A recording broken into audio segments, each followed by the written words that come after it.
وكفى وسلام على عباده الذين اصطفى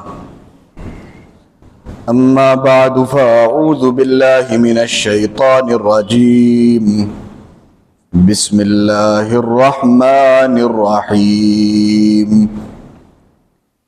يا أيها الذين آمنوا كتب عليكم الصيام كما كتب على الذين من قبلكم لعلكم تتقون صدق اللہ العظیم۔ جیسے کہ آپ حضرات کو معلوم ہے کہ رمضان المبارک کا مہینہ بہت قریب آ چکا ہے۔ ایک دعا حضور پاک صلی اللہ علیہ وسلم کی طرف سے ہمیں سکھائی گئی ہے اور اس کا اہتمام بھی کافی ہوتا ہے، اور اگر نہیں ہوتا تو کرنا چاہیے۔ اللہم بارک لنا فی رجب و شعبان وبلغنا رمضان۔ پروردگار رجب اور شعبان میں خوب خیر و برکت عنایت فرما اور رمضان المبارک تک پہنچا دے۔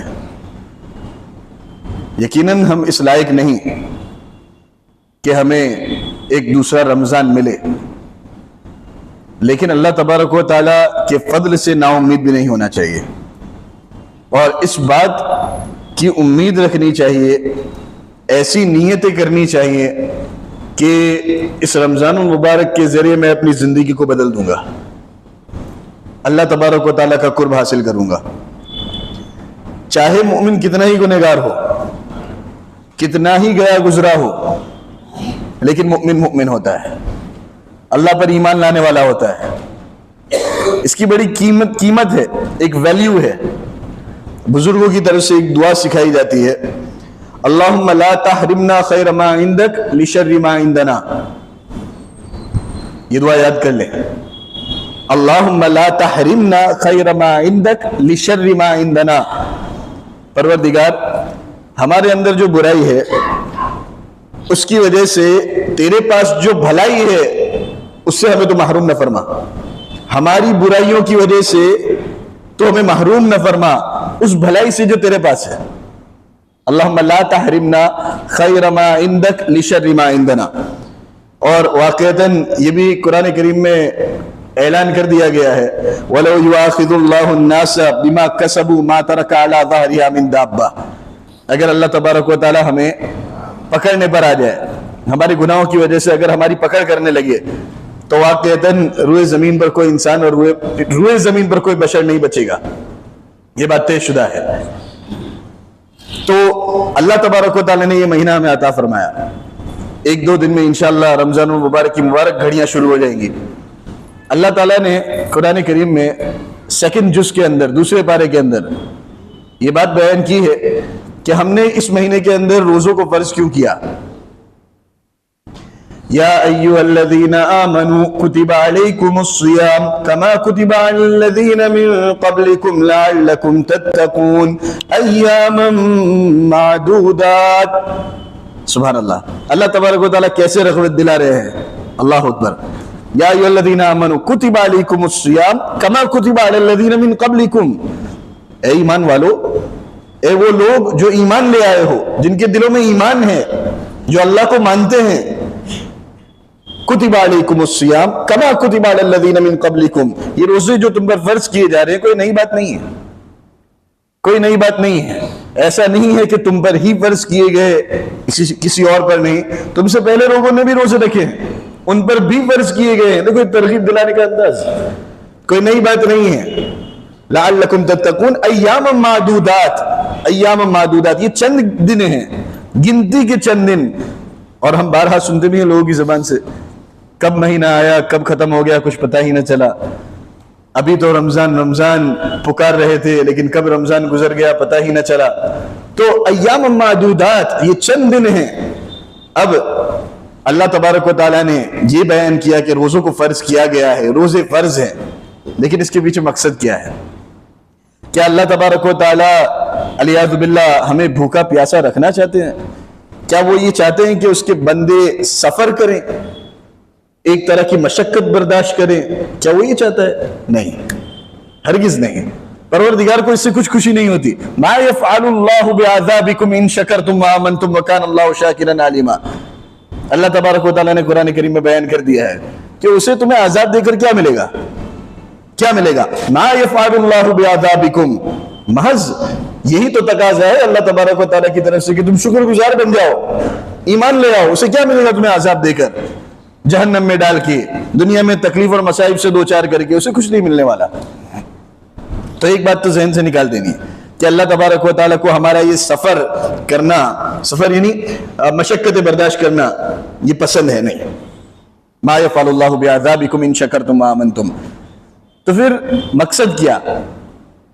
صحابہ کرام کی زندگی کو ہم دیکھتے ہیں، آپ صلی اللہ علیہ وسلم کے دور مبارک پر ہم نظر ڈالتے ہیں تو یہ بات ہمارے سامنے آتی ہے کہ بھوکا پیاسا رہنا ان کا تو روز مرہ کا معمول تھا، کوئی نئی بات نہیں تھی ان کے لیے۔ جیسے کہ بیان کیا گیا ہے کہ حضرت عمر رضی اللہ تعالیٰ عنہ سے کسی نے پوچھا، حدثنا عن ساعت العسرہ یا عمر، حدثنا عن ساعت العسرہ، اے عمر ہم تو ابھی بھی ایمان لے آئے ہیں، لیکن ذرا اس دور کا بھی تذکرہ ہمارے سامنے کر دو جہاں لوگوں کو دشواریاں پیش آتی تھی اور لوگ مصیبتوں سے دوچار ہوتے تھے، وہ واقعہ اور وہ دور ہمارے سامنے ذرا بیان کرو۔ حضرت عمر رضی اللہ تعالیٰ عنہ واقعہ بیان کرتے ہیں، واقعہ تبوک، قرآن کریم میں بھی ہوا ہے۔ قرآن کریم میں اللہ تبارک و تعالیٰ نے واقعہ تبوک کے بارے میں یہ بیان کیا کہ جب یہ حکم آیا تو بعض منافقین پیچھے رہ گئے، پیچھے ہٹنے لگے، سخت گرمی کا عالم تھا۔ فرح المخلفون بمقعدهم خلاف رسول اللہ تبارک و تعالیٰ نے اس نقشے کو بیان کیا ہے، اور وہ منافقین دوسرے لوگوں کو روک رہے تھے، لا تنفروا فی الحر، لا تنفروا فی الحر، اتنی زیادہ گرمی ہے، اللہ کے راستے میں نہ نکلو، قتال فی سبیل اللہ مت کرو، تو لا تنفروا فی الحر۔ اللہ تبارک و تعالیٰ نے ان کو جواب دیتے ہوئے کہا کہ ان سے کہہ دو قل نار جہنم اشد حرا لو کانوا یفقہون، ان سے کہہ دو کہ دنیا کی مصیبتیں اگر برداشت نہیں کرنا چاہتے تو پھر ایک اور مصیبت تمہارا انتظار کر رہی ہے، اور جہنم کی آگ ہے۔ قل نار جہنم اشد حرا۔ حضرت عمر رضی اللہ تعالیٰ عنہ کہتے ہیں کہ اس موقع پر جب ہم نکلے تھے تو ایک ایسا دن ہمارے اوپر آیا تھا، ایک ایسا دن صحابہ کرام نے دیکھا کہ صحابہ کو ایک خوف محسوس ہونے لگا کہ پیاس کی وجہ سے کہیں ان کی جان نکل جائے گی، پیاس کی وجہ سے وہ مر جائیں گے، ایسا خوف انہیں محسوس ہونے لگا۔ حتی ظننا ان رقابنا ستنقطع، حتی ظننا ان رقابنا ستنقطع، حضرت عمر رضی اللہ تعالیٰ عنہ فرماتے ہیں۔ تو اندازہ لگاؤ یہ بھوکا پیاسا رہنا کوئی نئی بات نہیں تھی پہلے کے لوگوں کے لیے، صحابہ کرام کے لیے، آپ صلی اللہ علیہ وسلم کے لیے۔ خود حضور پاک صلی اللہ علیہ وسلم کے واقعات کے بارے میں ہم سنتے ہیں، ہم پڑھتے ہیں کہ کہیں دن ایسے گزر جاتے تھے حضور پر کہ کھانے کو کچھ نہیں ملا، پینے کو کچھ نہیں ملا، روزے پر روزے رکھے جا رہے ہیں۔ آپ صلی اللہ علیہ وسلم کا ایک واقعہ حیۃ الاولیاء، من ابی ہریرہ رضی اللہ تعالیٰ عنہ قال دخلت علی النبی صلی اللہ علیہ وسلم وهو يصلي جالسا فقلت یا رسول اللہ اراک تصلی جالسا فما اصابک قال الجوع یا ابا ہریرہ۔ آپ صلی اللہ علیہ وسلم کے پاس حضرت ابو ہریرہ رضی اللہ تعالیٰ عنہ آتے ہیں، حضور پاک صلی اللہ علیہ وسلم بیٹھ کر نماز پڑھ رہے ہیں۔ آپ اندازہ لگاؤ، بیٹھ کر نماز پڑھنے کی اجازت شریعت کے اندر اسی وقت ہے جبکہ آدمی کھڑا نہیں رہ سکے، بالکل بھی کھڑا نہیں رہ سکے، اسی وقت بیٹھ کر پڑھنے کی اجازت ہے۔ نوافل تو یوں بھی آدمی بیٹھ کر پڑھ سکتا ہے، اس میں کوئی حرج نہیں ہے، کمزوری ہے، تھکان ہے تو آدمی بیٹھ کر نماز ادا کر سکتا ہے۔ آپ صلی اللہ علیہ وسلم بیٹھ کر نماز ادا کرتے تھے، حضور پاک صلی اللہ علیہ وسلم کا معمول کھڑے رہ کر نماز ادا کرنا، نوافل اکثر۔ حضرت ابو ہریرہ رضی اللہ تعالیٰ عنہ داخل ہوتے ہیں اور دیکھتے ہیں کہ اللہ کے رسول اس طرح بیٹھ کر نماز پڑھ رہے ہیں، تو سوال کرتے ہیں، اللہ کے رسول آپ بیٹھ کر نماز ادا کر رہے ہو، اراک تصلی جالسا فما اصابک، کیا مصیبت پیش آئی ہے، کیا مسئلہ ہوا ہے؟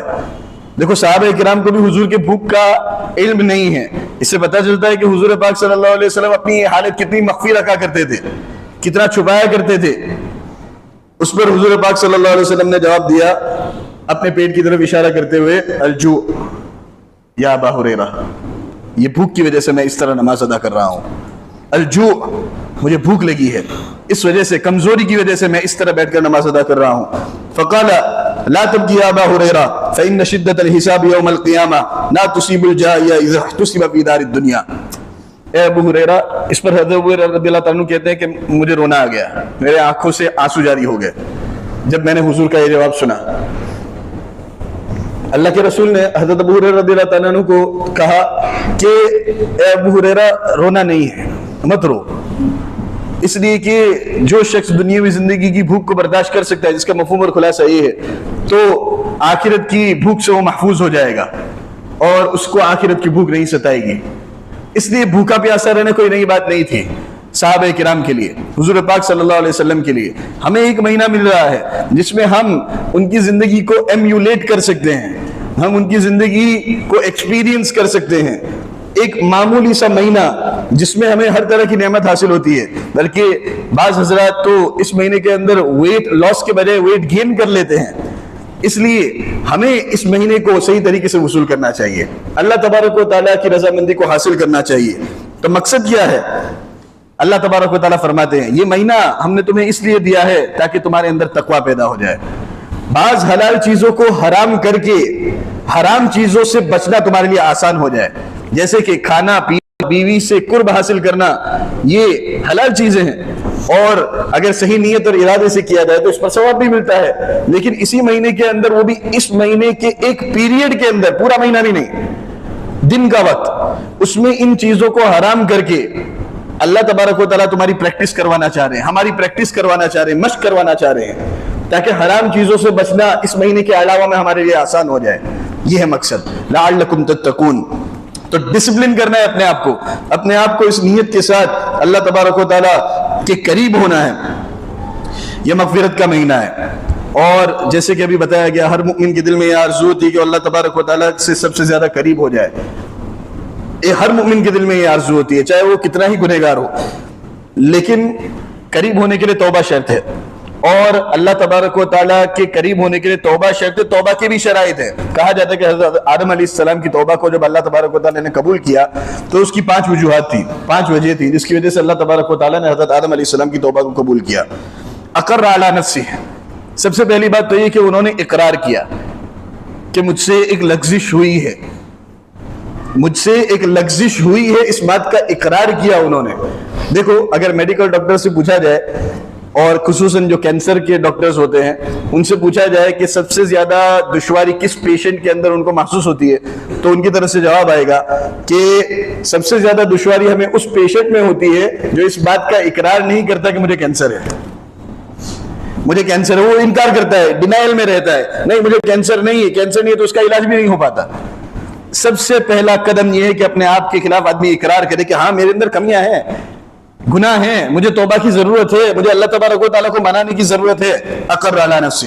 دوسرے نمبر پر ندیمہ، حضرت آدم علیہ السلام کو جو ریگریٹ ہوا تھا، جو افسوس ہوا تھا، وہ افسوس ضروری ہے، افسوس ہر ایک کے دل میں ضروری ہے۔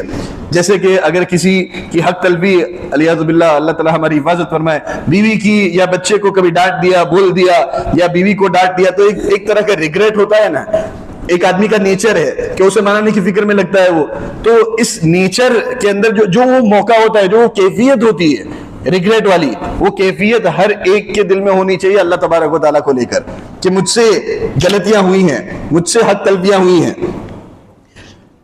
تیسرے نمبر پر لا منسہ لا غیر، حضرت آدم علیہ السلام نے اپنے آپ کو ملامت کیا، اپنے آپ کو بلیم کیا، کسی اور کو نہیں۔ یہ بہت بڑی کمزوری ہے جو ہمارے اندر پائی جاتی ہے۔ چوتھے نمبر پر جو بیان کیا جاتا ہے وہ یہ کہ اسرع توبہ، انہوں نے جلد سے جلد توبہ کی، تاخیر نہیں کی توبہ کے اندر۔ اور نمبر 5 پر ما قنط من رحمت اللہ، اللہ تبارک و تعالیٰ کی رحمت سے وہ مایوس اور نا امید نہیں ہوئے۔ تو بعض چیزیں رمضان المبارک کے بارے میں بیان کی جاتی ہیں، ہمارا مقصد کیا ہونا چاہیے؟ اللہ تبارک و تعالیٰ کو منانا، اس کو راضی کرنا، زیادہ سے زیادہ وقت رمضان المبارک میں عبادت کے اندر گزرے، قرآن کریم سے تعلق جڑے، صحیح قرآن بھی پڑھنا ہے، زیادہ قرآن بھی پڑھنا ہے۔ لوگ زیادہ قرآن پڑھنے کے نتیجے میں صحیح قرآن نہیں پڑھتے، اور یہ دونوں چیزیں ہونی چاہیے، دونوں چیزیں مطلوب ہیں، صحیح قرآن بھی پڑھنا ہے، زیادہ قرآن بھی پڑھنا ہے۔ نمازوں کا اہتمام، دیکھو اللہ تبارک و تعالیٰ ہمیں جو نوازتا ہے وہ ہماری نیتوں پر نوازتا ہے، یہ بات طے ہے۔ اللہ تبارک و تعالیٰ سے ہم نیتیں یہی کرتے ہیں کہ اللہ ہمارا رمضان صحیح گزرے، اس وجہ سے وہ نیت فقط رمضان تک محدود رہتی ہے۔ اور وہ اس کا اثر رمضان تک رہتا ہے. ہم ارادہ کریں انشاءاللہ اس رمضان کہ ہم جو اس رمضان کے اندر عبادت کریں گے اور اللہ تعالیٰ سے قریب ہوں گے تو زندگی بھر کے لیے ہم زندگی بدلنے کے لیے اس رمضان کو گزاریں گے. ہم یہ ارادہ کریں تو جیسی نیت کرو گے ویسا اس کا اثر ہوگا, ویسے اللہ تبارک و تعالیٰ کی طرف سے فیصلے ہوں گے. اور خاص طور پر اپنے آپ کو گناہوں سے بچائیں, گناہوں سے بچائیں. اگر گناہ ہو جائے فوراً توبہ کریں. رمضان المبارک کے اندر خاص اہتمام نماز کا, خاص اہتمام قرآن کریم کا. نماز ہرگز نہ چھوٹے. یہ ارادہ کر لیں کہ اب سے 5 ٹائم کی نماز مجھے پڑھنی ہی پڑھنی ہے. 4 چیزیں ایسی ہیں گناہ کرنے کے بعد جو گناہ سے بھی زیادہ خطرناک ہے. 4 بعد الذنب شر من الذنب. اس میں سے پہلی چیز گناہ کو ہلکا سمجھنا, الاستصغار. گناہ کو ہلکا سمجھا جا رہا ہے کہ مجھ سے تو کوئی گناہ ہوا ہی نہیں ہے, اس سے توبہ کی ضرورت ہی نہیں ہے. الاستبشار, گناہ پر خوش ہونا, اترانا, دوستوں کے درمیان محفل اور تذکرے کرنا کہ میں نے تو فلاں رات کو یہ کیا تھا, میں تو یہ بازار میں گیا تھا, میں راندیر کے بازار میں گھومنے گیا تھا. الاستبشار. الاصرار, گناہ پر مداومت کرنا اور گناہ کرتے رہنا, تو ان سب چیزوں سے بچنا چاہیے.